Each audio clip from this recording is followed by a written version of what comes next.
money. You don't need to worry about it.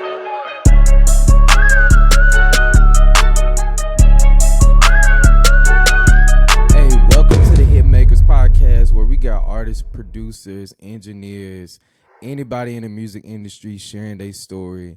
I'm Malachi, host of the Hitmakers Unite podcast, but today we got Brandon. BP, what's up? Hey, what's up, man? What it do? What it do? Man, how you doing, man? Man, I'm good. What about you? You good? Bruh, living. Yeah, so I'm really excited to have you on, bro. Like, you've been producing for a while. You also are in Memphis, like one of the hottest spots for music right now.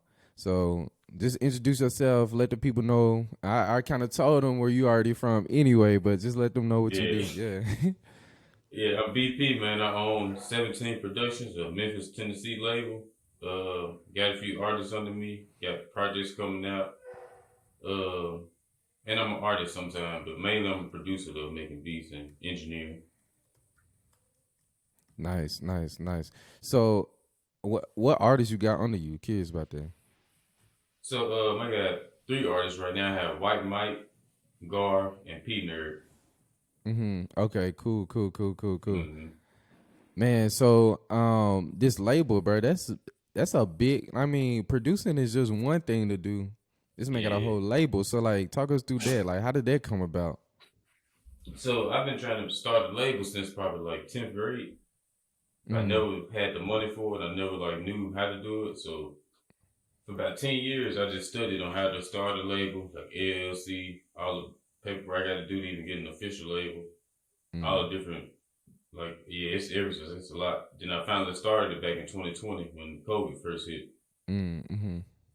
But ever since then, yeah, it's been 17 productions though.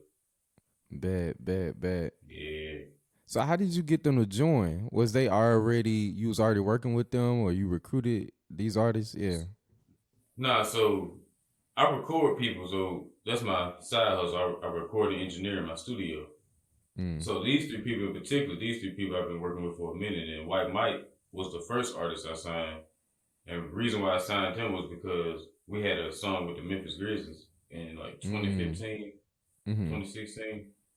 And they were playing the playoffs, he was performing and everything. So I saw our chemistry was A1. So I was like, man, when I started my label, that's the first person I reached out to go on and sign him, pick him up, so we can try to do something just like that again. And P Nerd and Guard, those are just people I know that's been writing a lot. They write a lot of music, but they don't ever drop. So I just convinced them to start dropping, and they got their delivery down pat, and I ended up signing them. Bad. Bro, that's crazy, bro. Yeah. This man, real CEO, bro. That's nice. No, for real. I was gonna ask you about the NBA placement. So you got the Memphis Grizzlies to pick up your song that you did with White Mike. Like, how did that come about?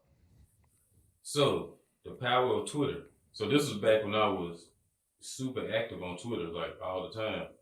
And I'm a real active person in Grizz Nation, which is the fan base of Memphis Grizzlies. So me and Mike recorded a song. We were just like, man, we want to make a hype song just for Grizz Nation or whatever, just get them hyped. So we made it or whatever, and we posted it on Twitter.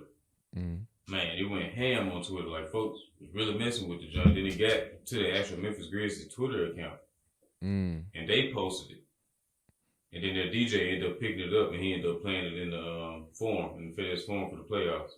Oh, that's crazy. So it was like the theme song for the Grizzlies during the playoffs. Yeah, in 2015, That's crazy. And that was when they was on that run with, they still had Mike Conley and all those. Mike Conley, Tony Allen, That's crazy. And it was crazy, man. When I first heard my beat in the forum, bro, there was a different feeling, man. As you know, most people hear their first song on the radio, like somebody passing by, or they just hear it on the radio. Man, hearing it in the NBA game, though, man, that's crazy, different. Man.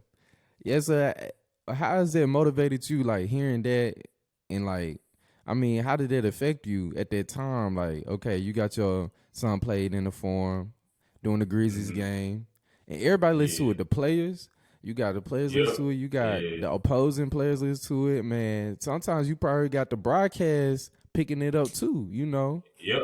Yeah. So like, how did it, I guess, influence you at that time? Man, it motivated me because when I heard it in the stadium, I was like, man, next thing I want to hear my stuff in movies. Like I want to hear my stuff in Mm, movies. I want to get bigger and bigger. Like it yeah, just motivated me to do something bigger. man, it's crazy. Like like you said, you skipped radio in a way and went straight to the NBA forums. Like you already being played in stadiums. Yeah. And then like now it got you thinking like, bro, we could do movies. That's Yeah. yeah, that's real inspiration, bro. So like Yeah. when you let's talk. I mean, I think that song that you made with White Mike, that's like you really like was focused on a specific goal. So you was like, I want to make Mm-hmm. a song about the Grizzlies and stuff. So that's different than like just making music in general, right? Like, so how do Yeah. you approach like making beats?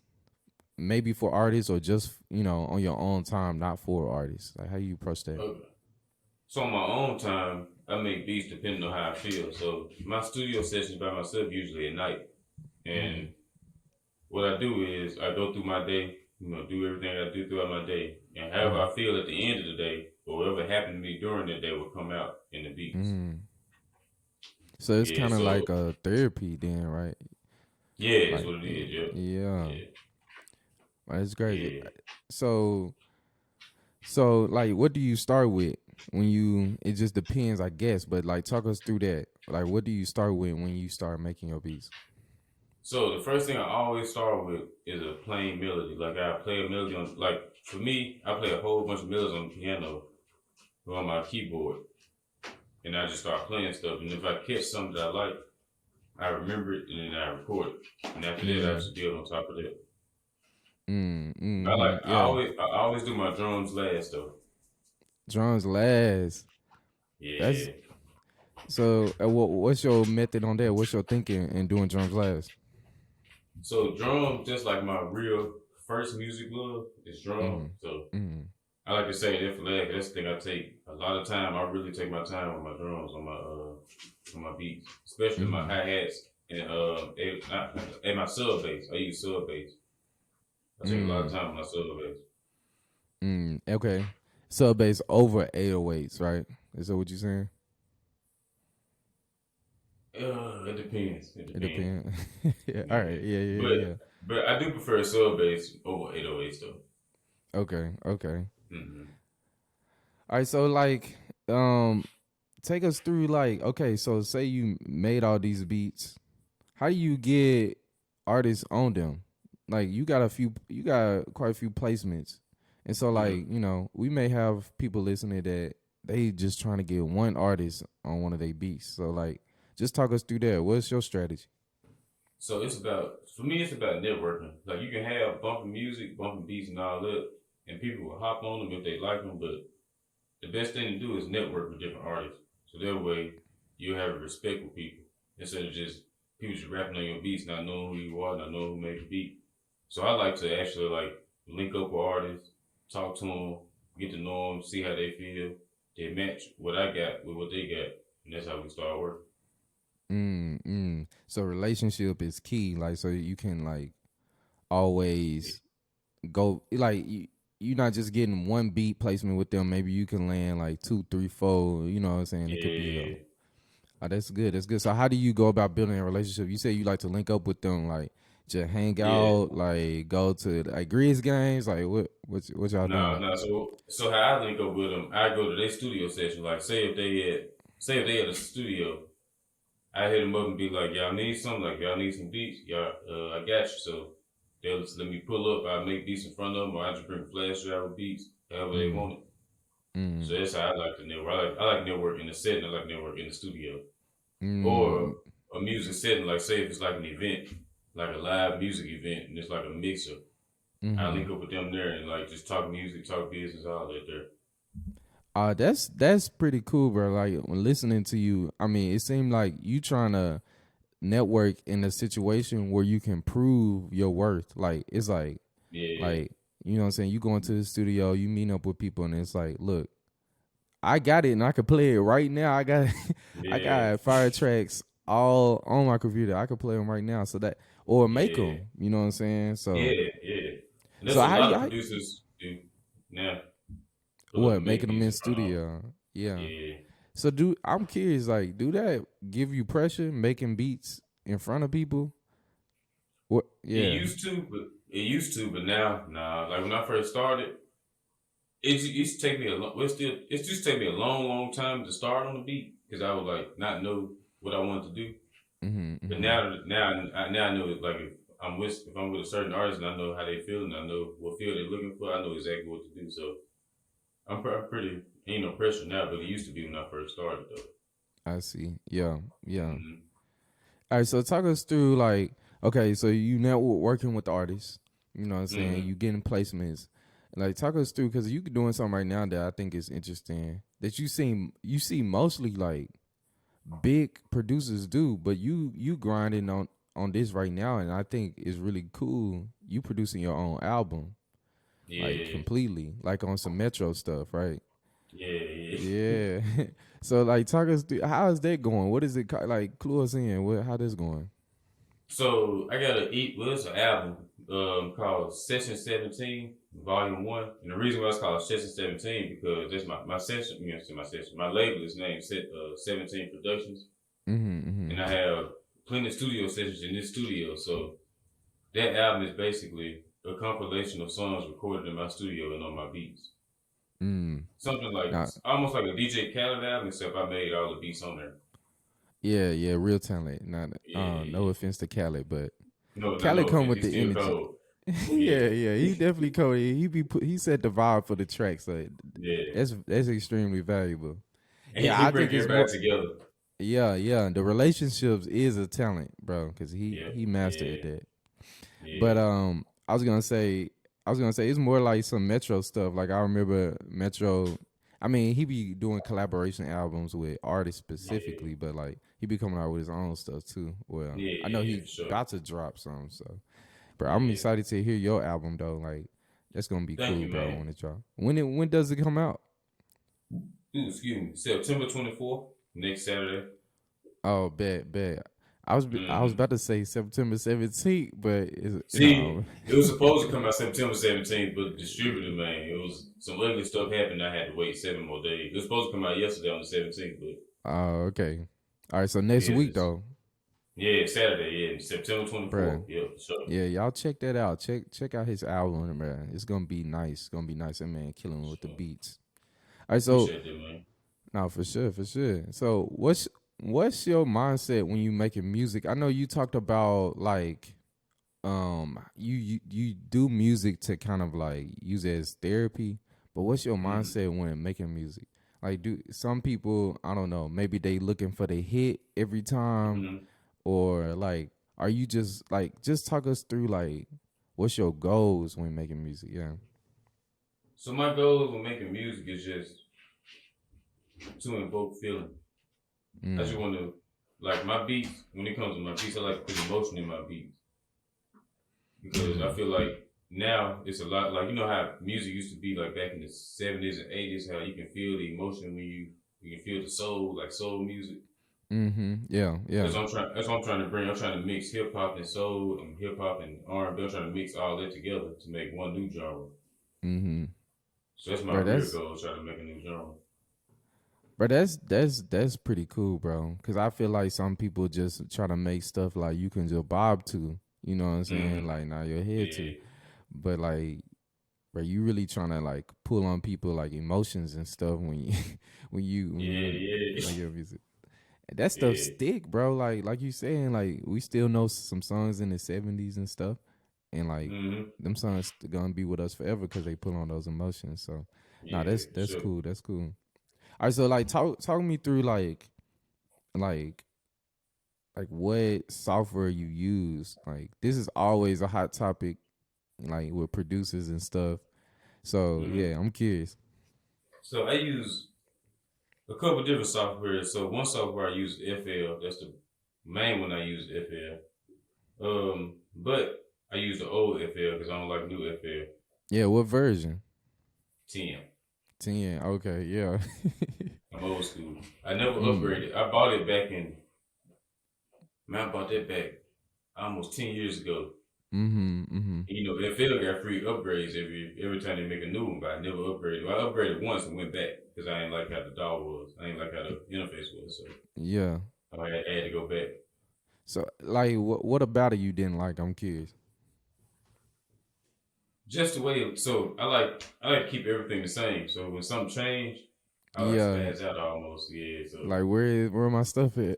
and I they had hear so it. much new stuff. But the thing is, with my old one, I got so many VSTs. It's not compatible with the new Mm. FL. I got a Hans Zimmer VST, which is a Yeah, the music. This is a classic. Yeah. yeah. So I got his VST, and it don't work with the new FL. It's called Zebra, and it doesn't work with the new FL. So, Mm-hmm. but it does work with my Cubase, and it works with my Native Instruments. I use Mm-hmm. Native Instruments too. I have a machine. I use that. Um, and Cubase, I use Cubase a lot. Okay. Native Instruments, you use that for your MIDI input too? For your keyboard? Yeah, so I got a keyboard and I got a Native Instruments complete. Well, it's actually the complete is the software, but I got a Native Instruments machine. Mm-hmm. Mm-hmm. It's like a drum machine almost, Okay, but a little yeah, more yeah. complicated. Yeah, Yeah. Hey, you said you use Hans Zimmer VST, bro. Like for people that don't know, Hans Zimmer, that man be composing all the movies. yeah, So movies. like, Yeah, yeah. So like that sound like it's an inspiration. Like I don't know, talk us through that. Do you use movies heavily, or like how did you come yeah. about? Like, oh shoot, I want this VST. You know. So back in like 2013, I started making beats a different way. So when I first moved out of my mama's house, 2013, I didn't have cable. I just had DVDs. Mm. And in my apartment, I could see my TV from where I made beats at. So I would watch movies on mute and try to make music to match the movies on mute. Wow, Yeah, so I that's would try to crazy, make movie scores and mix movie scores with rap and mix movie scores with R&B. And that's why I say, bro. yeah. And then when that stuff happened with the Grizz, that's why I said that movie thing seems so much realer because I feel like I can do it now. That's why I keep making movie score type beats. That's crazy. This man. So you watching Yeah, movies on mute and making beats for scenes. yeah, That's insane strategy, bro. Like when you talk about, yeah, I mean, honestly, when you listen to movies, the only reason why the music is there is to help you feel something. Help yeah. you feel a way about a person. You know, they'll play scary music for somebody that they don't want you to trust. Or they'll Yeah, like play Devo. happy music for somebody that's smiling, you know? Yeah, And so you was yeah, just making beats to people's feelings and the scenes in the movie. yeah. Bro, y'all gotta check out this album, bro. I'm telling y'all. This day, you know what people say it's about to be a movie? Nah, this really Yeah. about to be a movie. This man, we gotta have to write a script and get actors and everything, bro. Like this That's is the whole crazy. goal. Bro, for real. So, yeah, talk us through that. What's your end goal? Man, my end goal is to have a whole movie, a whole movie scored. Like I want to be behind the whole movie score, behind the score and the soundtrack. Mm-hmm. That's my Mm-hmm. whole goal is to have a movie out and have me be produced to movie score and the soundtrack. Bro, that's what's up, bro. I haven't heard that from too many producers. Like, I think that's awesome, bro. Like, Yeah, that's really cool, bro. And appreciate so that, like, man.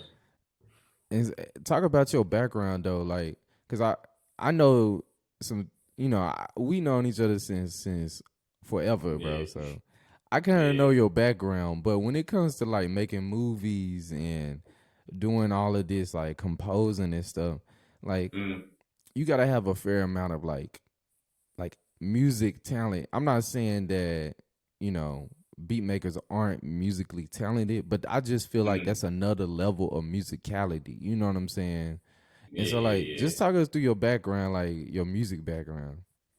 So, my mom and dad, they both songwriters. My mom write poems, and my dad, he makes beats too, but he makes like 80s type beats. Mm. So that inspired me a lot because I watch. Purple Rain. I watched a whole bunch of 80 movies that's surrounded with music. Mm-hmm. And it motivated me to start making music, to make a whole movie around the music. Mm-hmm. So when I was little, when I first seen, what movie was that? When I first saw Purple Rain, I looked at it as a long music video. I didn't see it as a movie.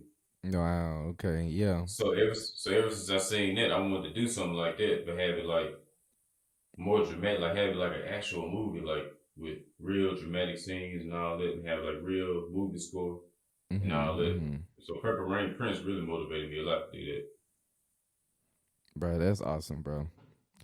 Hey, bro, let them know where they can find you, bro. Like, I know you mentioned this album. They gotta tap into like all your socials and stuff. So let them know where they can find you. Yeah, so IG is AYEBP. And that's mainly where I post everything. And I got my Instagram, my 17 Productions Instagram, which is 17 Productions on Instagram. That's about it with social media. Because mainly I drop everything on my Spotify. You can look me up on Spotify, BP, Apple Music, any major streaming platform to search BP. Now I come up with an A. Hey, yo, thank you, BP, for joining. Thank you for this interview. It's been amazing, bro. I'm definitely tuning into the album. I hope everybody listening tune in too. So salute to you, bro. And for everybody listening, if you a fan, artist, producer, engineer, A&R, anything related to the music industry, stay tuned to these podcasts and tap into our Discord servers. We got this Discord server set up for y'all so y'all can learn, grow, and develop each other as an artist. So look for that in the episode details. They'll be there. Other than that, peace.